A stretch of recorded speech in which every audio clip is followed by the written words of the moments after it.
Narcissism is extremely rampant in our society. We live in a world where the ego is hyperinflated through the use of social media and influencer status and sensationalism. The way you look and the way that you're sexualized is highly regarded above everything else. Whereas when you look at every single ancient text or ancient tradition, they talk about humility, they talk about being humble, they talk about being modest, they talk about not boasting, they talk about letting go of the ego. And so these ancient texts always give us so much more depth and so much more direction than these new fad technologies. Fashion changes every week, but these old tried and tested true traditions reign among them all. We all as men, we all have the king archetype, and this is the type of archetypal force, the type of energy that we really lack in this world. Now, when you're young,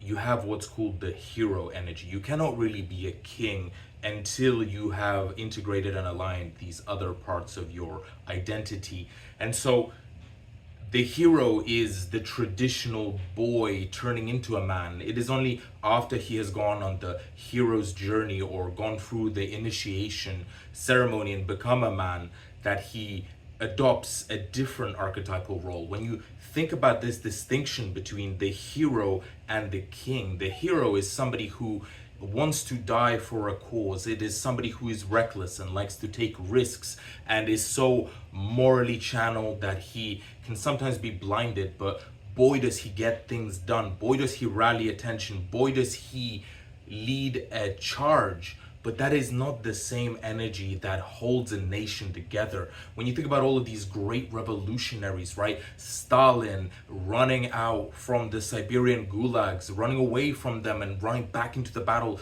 5 or 6 different times against the Tsarist kingdom of Russia.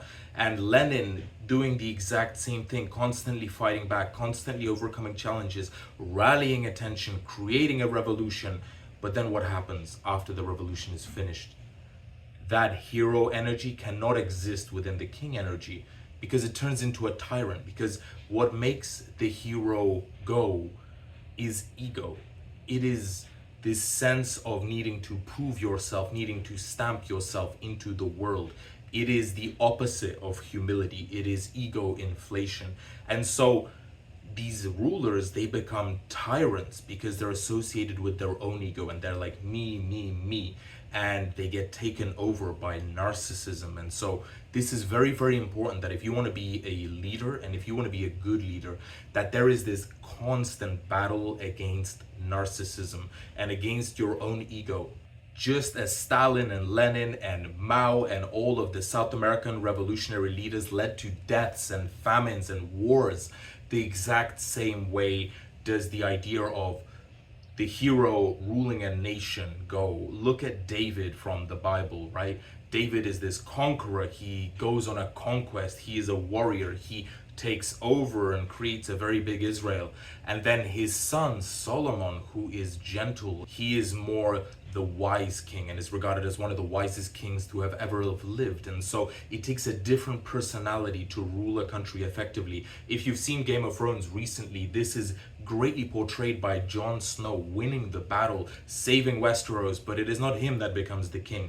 It is his brother Bran, who is wise, who has emotional intelligence, who doesn't really have a strong sense of ego, right? And this myth is always played out throughout all of human existence in all of our stories, that humility is the true way to become a king. Because without humility, you are the center, you are the island, everybody revolves around you and they are your subservience. Whereas for a true leader, you need to have a generative masculinity, you need to have a creative masculinity. What are you making in this world? And a true leader makes other leaders. A true leader gives blessings to others. There is a great victory that is won. He does not say, it is me who has won this victory, it is me who is great and noble. No, he says, glory to my men, glory to everyone who helped me, glory to everybody who made this possible, because without them this is impossible. Glory to the divine realm, glory to the universal spirit, to my spirit guides. When you think about this tribal sense of a leader actually being the central hub in a bigger organism, that is the clan, right? So he's no longer himself. He must transcend. He must become the tribe. He must become the clan. His wants and needs are no longer his own, and his blessings do not go to himself, for he is a channel, he is a hub. They go to everybody else. And when you are able to do this, what is that if not the opposite of narcissism? We have this great myth of the dragon, or the great monster, or the great other, as known in the Carl Jungian psychodynamic tradition, the great other, the devil, Satan, the great evil force, right? That is always spewing hedonism. It's always convincing men to do immoral and unhonorable things. And it is exactly this force that we should never integrate, we should never associate with. That voice in your mind that tells you, yeah, I'm the best. I'm the best. I'm better than everyone else. That sense of grandiosity is never something you should ever listen to, because it leads to a corruption of your mind, of your morals and your values, and inevitably you will be left in the dust, because this great other, this archetypal force, is a trickster. It tricks men. And what is the great story that is so similar in all of these traditions? It is the hero, the boy who goes and he slays the monster, and this king is in a constant battle with this monster.